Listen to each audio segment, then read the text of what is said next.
S Jaishankar जी ने एक बात क्लियर कर दिया है डोनाल्ड ट्रंप साहब को। ये जो Joe Biden, George Soros India को परेशान किया है पिछले 1-2 साल से, खासकर खालिस्तानी मुद्दे में, ये अब हम कॉम्प्रोमाइज नहीं करेंगे। और भी जिस जर्नलिस्ट ने सवाल किया है कि पन्नू का जो मर्डर केस है उस पे कोई बात हुई है, तो मैं तो कह रहा हूँ कि डॉक्टर जयशंकर पन्नू को लेके चले गए हुए हैं पिछली दफे। सर वो दोनों तरफ काम कर रहे हैं, वो कह रहे हैं ना चौमुखी वो हर तरफ जो है ना वो खेल रहे हैं, प्ले कर रहे हैं भाई, वो उनकी गेम नहीं पकड़ी जा रही, मैं आपको बता रही हूँ। मोदी हुकूमत के इस प्रोग्राम को भी तक़वियत मिल सकती है जिसका मकसद दुनिया भर में भारतीय अलहदगी पसंद तहरीकों को रोकना है, जिनमें खालिस्तान तहरीक भी शामिल है, जो भारत में एक अलहदा सिख रियासत कायम करने की कोशिश कर रही है। भारत ने इस तहरीक के खिलाफ क्रैकडाउन किया है। ट्रंप जो है ना, ट्रंप वो भारत को बड़ा वेटेज देता है। दैट इज ट्रू, वो बात सच है कि भारत को बहुत वेटेज देता है।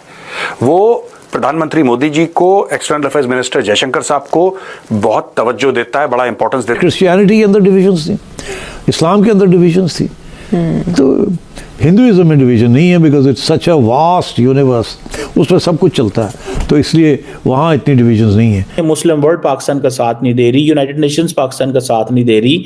डिप्लोमेटिकली हमारे पास क्या ऑप्शन है? एक तरफ आपने स्ट्राइक कर दी, स्ट्राइक यानी कि इलेक्शन से पहले स्ट्राइक करके इलेक्शन जीत के बाद में आपने जो है वो 370-35 रिवोक कर दिया। 20 साल आपने तालिबान की हेल्प की, अमेरिका को नाराज कर दिया आपने, तालिबान को खुफिया तौर पे उनको यहाँ आने की इजाज़त दी, रखने की इजाज़त दी, तकड़ा होने की इजाज़त दी, खाना पिलाना सारा कुछ आपने किया, अमेरिका से बचा के रखा।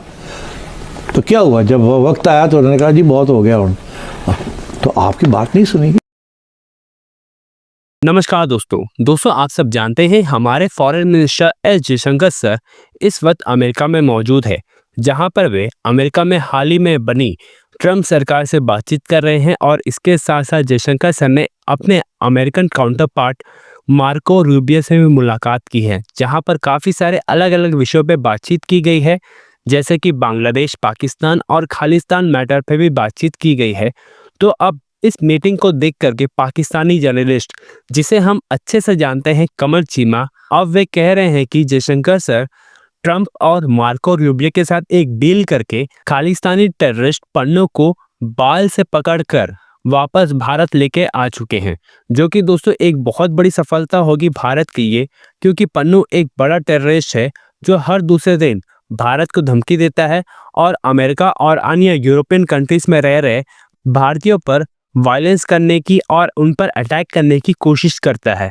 अगर भारत पन्नू को पकड़ लिया तो भारत का खालिस्तान वाला इशू पूरी तरह से सॉल्व हो जाएगा। तो चलिए इसी टॉपिक पर आगे इस वीडियो को देखते हैं। पन्नू का जो मर्डर केस है उस पे कोई बात हुई है? पन्नू के मर्डर केस के ऊपर कोई बात हुई है? ठीक है जी, कोर्ट केस के ऊपर उन्होंने कहा जी इशू डिडंट जो है issue was not discussed, issue was not discussed। तो मैं तो कह रहा हूं कि डॉक्टर जयशंकर पन्नू को लेके चले गए हुए हैं पिछली दफे, मेरा तो ये व्यू है। वैसे वहां पे जो सहाफी थे, मैं उन सहाफियों में से कुछ को जानता हूं बड़े अच्छे से। दरअसल मैं I don't do this, but अगर मैं वो उन सहाफी तक ये सवाल पहुंचाता कि आप डॉक्टर साहब से पूछें तो बड़ा इंटरेस्टिंग केस होना था। Anyhow, obviously that's not my job and not my purpose, only time will tell कि ये क्या हुआ क्या नहीं हुआ। और सो ये अब चीज़ नज़र आ रही है कि ये बांग्लादेश की भी डिस्कशन हो गई, पाकिस्तान का भी उन्होंने कह दिया। शायद पाकिस्तान का सवाल आया हो अंदर, शायद अगर सवाल आया होगा तो अमेरिका की क्या व्यू होगा?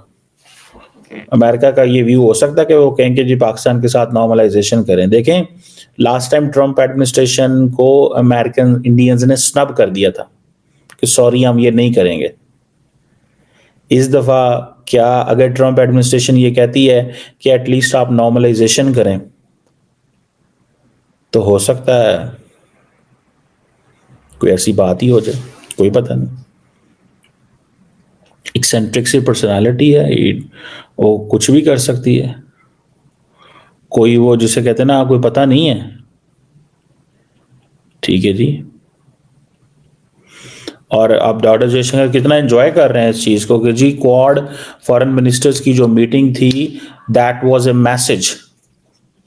The day Rubio took oath, उसी दिन मीटिंग हो जाना, ये चाइना के लिए मैसेज है। ट्रंप वो भारत को बड़ा वेटेज देता है, दैट इज ट्रू। वो बात सच है कि भारत को बहुत वेटेज देता है।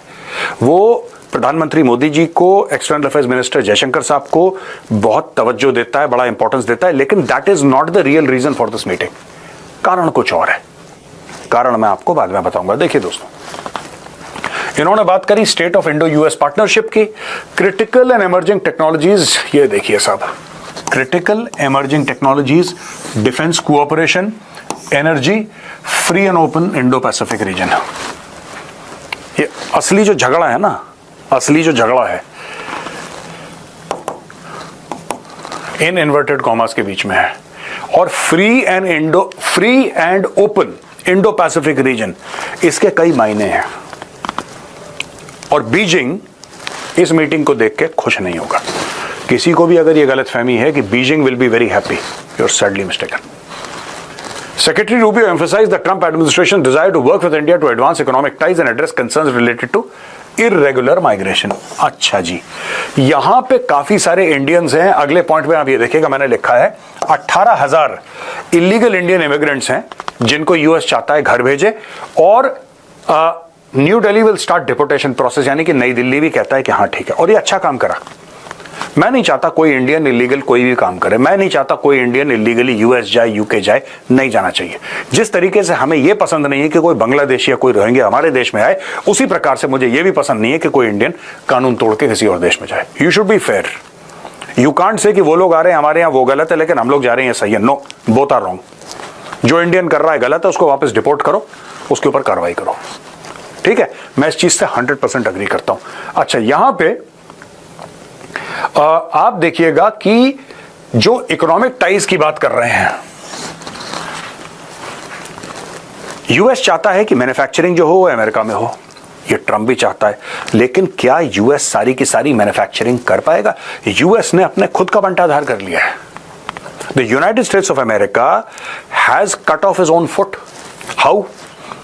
ओ भाई साहब, पिछले 30 साल से इन्होंने अपनी मैन्युफैक्चरिंग की चाबी today Detroit is a ghost town. एक जमाने में डेट्रॉइट जो था अमेरिका में, वो दुनिया की ऑटोमोबाइल मैन्युफैक्चरिंग कैपिटल थी। फोर्ड, जनरल मोटर्स, ये बड़ी बड़ी कंपनियां, all these huge companies, they were based out of Detroit. Detroit was America's, in fact the world's automobile capital. खत्म कर दिया डेट्रॉइट को। कार मैन्युफैक्चर होती है अभी भी, लेकिन चाइनीज इतनी चीप टेक्नोलॉजी, चीप लेबर लेकर आए कि अमेरिकन्स ने बोला कि भैया डेट्रॉइट में कौन बनाएगा? गुंजाओ में बनाओ, फोशान में बनाओ, शंघाई में बनाओ, दुनिया भर में गाड़ियां बनाओ, डेट्रॉइट में कौन बनाएगा?